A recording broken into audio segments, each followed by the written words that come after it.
ஏன்டா எல்லாரும் இப்ப இப்படி அலறிட்டு கிடக்குறீங்க? அவ்வளோ பயமாடா உங்களுக்கு? ஒன்றியமே உங்க பக்கம் நிக்குதுடா. ஒரே ஒரு ஸ்டேட்ல உங்களால உள்ள வர முடியலன்னா இப்ப என்ன ஆயிட போகுது? இந்தியில இல்லாத விஷயங்களா? இந்தியில தான் எவ்வளவு இன்டெலிஜென்ஸ் எல்லாம் இருக்கு. அறிவியல் பூர்வமா நிறைய இருக்கு. அபூர்வமான சமாச்சாரம்லாம் மண்டி கிடக்குது. அப்புடின்னு அங்கே சண்டை அண்டா நிறைய வடைய சுட்டுக்கு தள்ளிக்கிட்டு இருக்காப்லையே. அவர்கிட்ட போய் சொல்ல வேண்டியது நியாயமா என்ன சொல்லியிருக்கணும்? ஏன் தமிழ்நாடு எங்களை தடை பண்ணா எங்களால எல்லாம் வந்து இருக்க முடியாதா? ஏன் எங்க வளர்ச்சியை கண்டு உங்களுக்கு பயமா அப்படின்னு சொல்லி நீங்க வரலன்னா எங்களை உள்ள விடலன்னா போடா, நாங்க எப்படி வந்து மேல வர்றோம்னு பாடுறா அப்படின்னு சொல்லி இருக்க வேண்டியதானே சார். ஆனா இந்த அறிவிப்பால சண்டாவே மண்டை பூரா சண்டு பாம்பை தடவிட்டு உட்கார்ந்து இருக்க வேண்டிய ஒரு கட்டாயம். அது ஒரே ஒரு மசோதா தாக்கல் பண்ண போதுதான் ஒரு அறிவிப்பு. இனி தமிழ்நாட்டில் இந்திய எந்த இடத்துலையும் பார்க்கவோ கேட்கவோ கூடாது. கண்ணிலேயே அது படக்கூடாது. ஒட்டு மொத்தமா இந்திய தமிழ்நாட்டில் தடை பண்றோம் அப்படின்னு சொல்லிட்டு ஒரு மசோதா தாக்கல் பண்ண போறதா அறிவிப்பு. அதுல என்ன ஒரு பியூட்டினா, அந்த நியூஸ் ஃபேக்கு. நெசமா அப்படி ஒரு அறிவிப்பு இங்க யாருமே கொடுக்கல. அந்த மசோதாவை வந்து தாக்கல் பண்ணணும் அப்படி ஒரு மசோதாவே கிடையாது. அது முழுக்க முழுக்க முழுக்க அது வந்து ஒரு ஃபேக் நியூஸ். எவனோ ஒருத்தன் கிளப்பி விட்டான். ஆனா சும்மா எவனோ ஒருத்தன் கிளப்பி விட்டதுக்கு இப்ப இவ்வளவு பத்திக்கிட்டு எரியுதுல. இந்தி இல்ல, உள்ளுக்குள்ள இனிமே தமிழ்நாட்டுல இந்தியால நடமாட முடியாதுன்றப்ப எவ்வளவு எரியுது.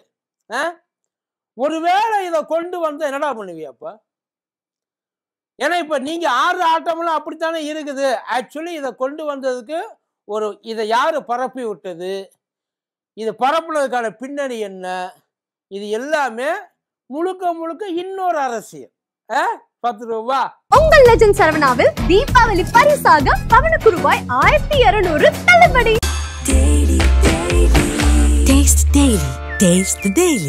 டயா பூஸ்டர் சுகரை கண்ட்ரோல் பண்ணும், உங்க ஆரோக்கியத்தை மீட்டு தரும். சர்க்கரையை கட்டுப்படுத்துறதுக்கான எளிமையான வழிமுறை, இயற்கையான வழிமுறை. அனைத்து மருந்து கடைகளிலும் கிடைக்கும்.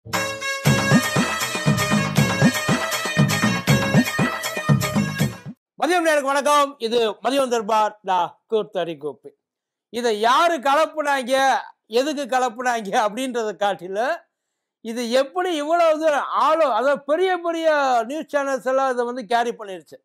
இது உண்மையா பொய்யா, இது வந்து அதிகாரப்பூர்வமா வந்திருக்கா அப்படின்லாம் எதை பத்தி எங்கேயும் கவலைப்படல. பிரேக்கிங் நியூஸ் அப்படின்னு சொல்லிட்டு அவங்களும் தூக்கி போட்டாங்க. இதனால இப்ப நார்த் இந்தியா பூரா தமிழ்நாட்டில் இனிமே இந்தி படமோ இந்தி பாட்டோ இந்தி ஹோர்டிங்ஸோ வைக்கிறதுக்கு, இன்னும் சுருக்கமாக சொல்ல போனோம்னா இந்திக்காரங்க இனிமே தமிழ்நாட்டில் நிம்மதியாக வாழ முடியாது. அது வந்து முழுக்க முழுக்க வந்து அவங்க வந்து நம்மளை தடை பண்ணிட்டாங்க, ஒதுக்கி வச்சுட்டாங்க. அதை நம்மளாம் தீண்டத்தகாத பீப்புள்ஸ் அப்படின்னு சொல்லி சென்ட்ரல் கவர்மெண்ட் அவங்க ஒன்றிய அரசை எதிர்க்கிறதா நினைச்சு பாவம் இந்த சாமானிய மக்களை வந்து இப்படி படுத்துறாங்க அப்படின்ற ஒரு தாட்டு வடக்குல கிரியேட் ஆயிருச்சு. அதாவது இது இந்திய வந்து தடை பண்ணுது தமிழ்நாடு அரசு அப்படின்னு வந்து பயங்கரமா வந்து நியூஸ் போட்டவங்க எல்லாம் தமிழ்நாடு அரசு அதுக்கு மறுப்பு தெரிவிச்சிருக்கு. அதாவது இது ஃபேக்கு, இதை உண்மையிலேயே நான் போடல, எவனையும் அடிச்சு வெளியில துரத்தி அதுல வந்து சந்தோஷம் அடைகிற குரூப் நாங்க கிடையாது. அது வேற ஒரு குரூப் இருக்குது, அவங்கள மாதிரிலாம் நாங்க இல்லை, இது முழுக்க முழுக்க முழுக்க ஒரு வதந்தி அப்படின்னு சொல்லிட்டு மறுப்பு நியூஸ் கொடுக்குது.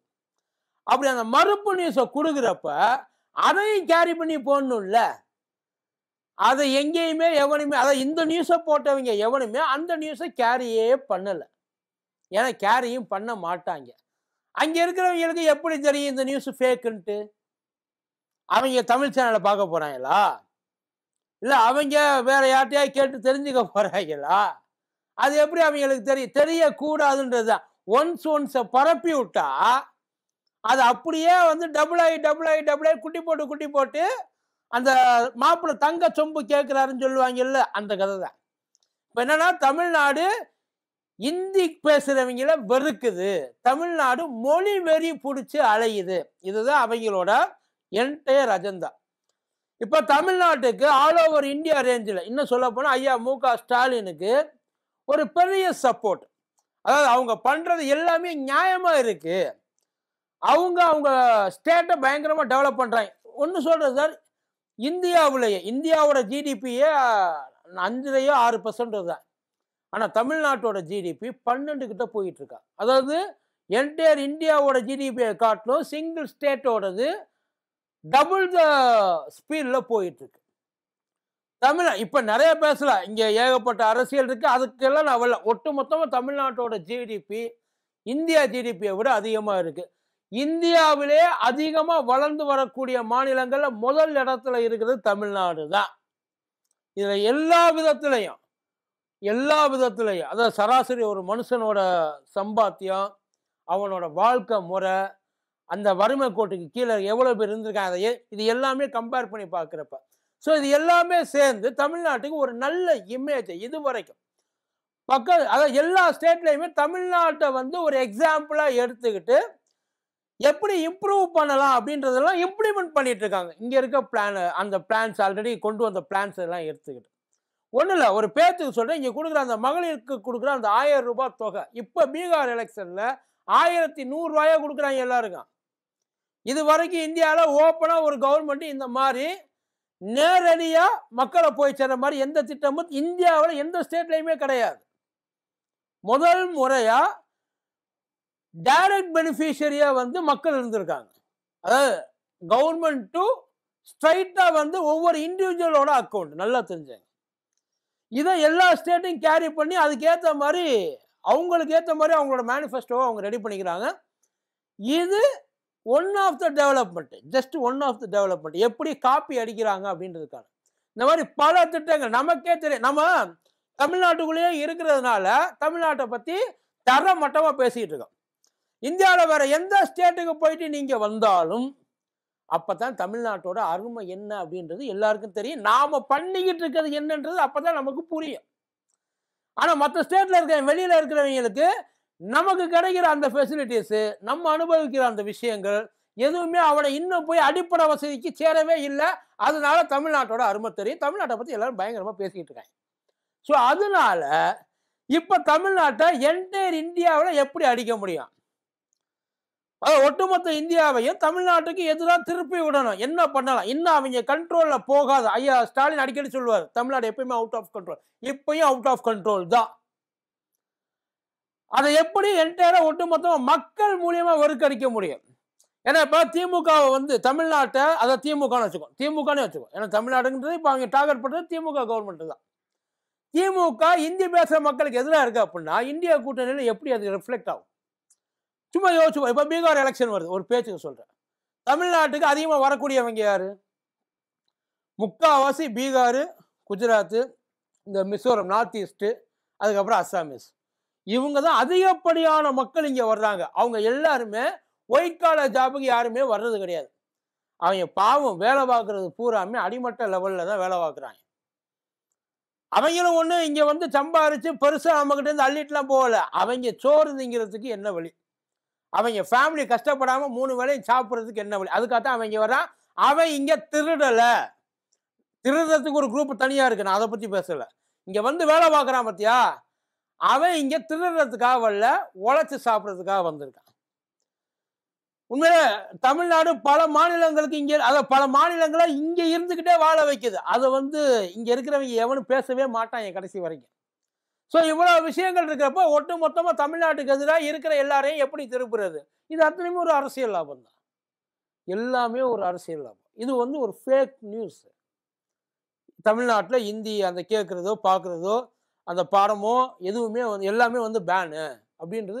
முதல்ல ஒரு பேச்சு சொல்ல, ஒரு மசோதா தாக்கல் பண்ணுறாங்கன்னு வச்சுக்கோமே, ஒரு பேச்சுக்கு மசோதா தாக்கல் பண்ணுறப்ப யாருக்கிட்ட போய் கையெழுத்து வாங்கணும்னு நினைக்கிறேன்? நேராக முதல்ல அது ஆளுநர்கிட்ட தான் போகணும். இதை வச்சு ஒரு ஆட்டத்தை ஆடி அவர் ஆட்சியவே கவுத்துட மாட்டாப்புல. யோசிச்சு பாருங்களேன். முதல்ல ஒரு ஸ்டேட் கவர்மெண்ட்டுக்கு அப்படி ஒரு பவர் இருக்குதா? ஸ்டேட் கவர்மெண்ட்டால அதை பண்ண பேசிக் திங்ஸ் சார். ஸ்டேட் கவர்மெண்ட்டால இப்படி ஒரு விஷயத்த பண்ணி அப்படி பார்த்தா எல்லா விஷயத்தையுமே ஸ்டேட் கவர்மெண்ட் முடிவு பண்ணிட்டு போயிடலாமே. ஏன் இவ்வளவு போராடுது? செகண்ட் அதாவது ஒரு லாங்குவேஜை பேன் பண்ண தெரிஞ்ச கவர்மெண்ட்டுக்கு ஒரு லாங்குவேஜ் நீ பாடத்திட்டத்தில் எப்படி சேர்க்க முடியும்னு சொல்லி போராடிட்டு இருக்குல்ல, எப்படி அதை ஒருத்தர் உட்கார்ந்து அந்த கல்வி அமைச்சர் நம்மளை மிரட்டினாப்படியே, நீ சேர்த்தா தான் நான் உனக்கு ரிலீஸ் பண்ணுவேன், இல்லாட்டி அது வரைக்கும் நான் ஏன் பாக்கெட்டுக்குள்ளே தான் வச்சிருப்பேன் பேசுனாப்புல இல்லை. இப்படி ஒரு அதிகாரம் ஸ்டேட் கவர்மெண்ட் கையில் இருந்திருந்தா முடியாம போயிருக்குமா? என்ன முடியுமா? பொலிட்டிக்கல் மூவ்மெண்ட்டாக இருக்கலாம், ஒரு கவர்னன்ஸ் பாடி மூவ்மெண்ட்டாக அது இருக்கவே முடியாது, வாய்ப்பே கிடையாது. ஒரு ரூலிங் கவர்மெண்ட் அதை செய்யறதுக்கு வாய்ப்பே கிடையாது. அப்புறம் இன்னொரு முக்கியமான விஷயம், அதாவது ஒரு லாங்குவேஜை சம்மந்தமே இல்லாத ஒரு ஸ்டேட்டில் பேன் பண்ணுறாங்கன்றப்ப நமக்கு இவ்வளோ கோவம் வருது இல்லை. ஒரு சொந்த ஸ்டேட்டில் கர்நாடகாவை எடுத்துக்கலாம், தமிழ்நாடு எடுத்துக்கலாம், கேரளாவை எடுத்துக்கலாம், ஆந்திராவை எடுத்துக்கலாம், தெலுங்கானாவை எடுத்துக்கலாம், குஜராத் எடுத்துக்கலாம், ஒரிசாவை எடுத்துக்கலாம், அஸ்ஸாம் எடுத்துக்கலாம், மத்திய பிரதேசம் எடுத்துக்கலாம், ராஜஸ்தான் எடுத்துக்கலாம், மகாராஷ்டிரா எடுத்துக்கலாம், எந்த ஸ்டேட்டை வேணாலும் எடுத்துக்க. அந்த ஸ்டேட்டில் அந்த ஸ்டேட்டுக்கு உண்டான லாங்குவேஜை ஒருத்தன் அவமானப்படுத்துறான், ஒருத்தன் பேச மாட்டேன்றான், அடக்கணும்னு நினைக்கிறான், அந்த லாங்குவேஜை ஒழிக்கணும்னு நினைக்கிறான்றப்போ அந்த ஸ்டேட்டுக்காரனுக்கு எவ்வளவு கோபம் வரும், எவ்வளவு கோபம் வரும் போது அதை யோசிச்சு பாருங்களேன். சம்பந்தமே இல்லாத ஒரு இடத்துல தமிழ்நாட்டில் ஹிந்தி பேன் அப்படின்னு சொல்லிட்டு ஒரு நியூஸ் வர்றப்போ அந்த நியூஸ் உங்களை எவ்வளவு ஹர்ட் ஆகுது. அதான் அந்த இடத்துல இனிமேல் நம்மளால ஃப்ரீயா பேச முடியாதா? அப்போ அந்த இடத்துல நம்ம இனிமேல் என்ன சொல்லி கம்யூனிகேட் பண்றது? தெரியாத ஒரு இடம் ஹிந்தி பேசுற மாநிலத்தில் கிடையாது, நல்லா தெரிஞ்சு. அப்படி இருக்கிறப்ப அவன் ஊர்ல உட்காந்துட்டு ஓ மொழி ஒண்ணுமே இல்லடா, என் மொழியத்தான் நீ பேசணும், லாங்குவேஜ் வார்னு ஒன்று ஆரம்பிக்கிறாங்க. நிறைய இப்போ அங்கங்கே எரப்ட் ஆகுது. முக்கியமாக இந்த கவர்மெண்ட் ஆஃபீஸர்ஸு, பப்ளிக் டிரான்ஸ்போர்ட்ஸு, இது எல்லாத்துலேயுமே பெரும் பிரச்சனையாக இருக்குது. அந்த இடத்துல அவங்களுக்கு எப்படி இருக்கும் கொஞ்சம் யோசிச்சு பாருங்க. இதே வழி, இதை விட அதிகமான வழி, இதை விட அதிகமான உணர்வு அவனுக்கு வருமா வராதா? அவன் கேட்பானா மாட்டானா? அவன் அந்த லாங்குவேஜை மதிக்க தெரியணும்ல முதல்ல, பேசிக்ஸா. இப்போ எனக்கு என்ன இந்த பழைய திருவிளையாடல் படம் தான் ஞாபகம் வருது. இதையெல்லாம் உமக்கு உணர்த்தவே நாம் இவ்வாறு நாடகம் புரிந்தோம் அப்படின்ற மாதிரி எவனோ ஒருத்தன் என்னமோ ஒன்று பண்ணிட்டான். அவன் என்ன நினைப்புல அதை பண்ணான்னு தெரியல, பட் ஆனால் அது உண்மையிலே நல்லது தான். ஒரு சின்ன ஒரு அவேர்னஸ் எல்லாருக்கும். அவனுக்கு அவன் லாங்குவேஜ் பெருசு, சரியா?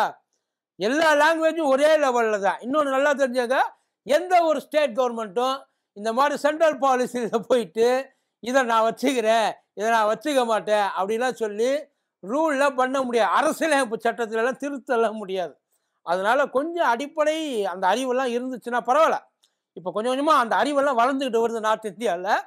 அதை தடுக்கிறதுக்காக தான் பார்க்குறாங்க. திடீர்னு இப்படிலாம் வளர்ந்துட்டாங்கன்னா நாம் எப்படி இங்கே இருக்க முடியும்? நம்மளோட உயிருக்கு எப்படி உத்தரவாதம்? நம்ம அரசியல் எப்படி பண்ண முடியும்? நம்மளை ஒன்றுமே இல்லாமல் ஆக்கிடுவாங்களே அப்படின்ற ஒரு நினப்பெல்லாம் இருக்குது. பட் அந்த என்ன பண்ணுறது, ஏதாச்சும் ஒரு காலத்தில் எமர்ஜி ஆகிதானே ஆகணும். எல்லா நேரமுமா அறமுறையாகவே இருப்பேன், கொஞ்ச நாள் அது ஃபுல்ஃபில் ஆகாது. ஏதாச்சும் ஒரு இடத்துல அந்த மூளை கொஞ்சம் வேலை செய்யாது, செய்ய ஆரம்பிச்சிச்சுன்னா மொத்தமாக வேலை செய்யும். அப்படி செய்ய ஆரம்பிக்கிறது தான். பட் இது ஒரு ஃபேக் நியூஸு. இந்த மாதிரி ஒரு நியூஸ் எல்லாம் நிறையா இடங்களை இப்போ வர வர பரப்புவாங்க. ஏன்னா ஏதாச்சும் ஒரு இடத்துல எலெக்ஷன் வந்தாலே இவங்க இம்சை தாங்க முடியாது. அட் அ டைமில் அடுத்தையுமே வரிசையாக இந்த வடக்கில் இந்த கல்யாணத்துக்கு ஒரு 10-15 நாள் விசேஷமாக வச்சுருப்பாங்க. இல்லை கல்யாணம் எங்கேயோ இருக்கும், அம்பானி வீட்டு கல்யாணம் மாதிரின்னு வச்சுக்கங்களேன். 3-4 மாதத்துக்கு பூரா தேர்தல் திருவிழா தான். அதனால் என்னென்ன திருட்டு வேலைகள், தில்லு வேலைகள்லாம் பண்ண முடியுமோ அந்த மொத்த தன்னவாரி வேலையும் பண்ணிக்கிட்டு இருப்பாங்க. தயவுசெய்து இதெல்லாம் அவசரப்பட்டு யாரும் நம்பிடாதீங்க. இங்கே எல்லாரும் இருக்கலாம். நம்ம தமிழ்நாட்டோட ஒரே ஒரு விஷயம் என்ன தெரியுமா சார்? உன்னைய நான் அடிக்கலை, என்னைய நீ அடிக்காத, அவ்வளோதான். எல்லாரும் ஒரே ஆளுக தான் அப்படின்னு தமிழ்நாடு என்னைக்கோ சொல்லிடுச்சு. அதை ஏற்றுக்கிறதுக்கு தான் எவனுக்கு மனசு இல்லை, பார்த்துங்க, அவ்வளோதான். நன்றி.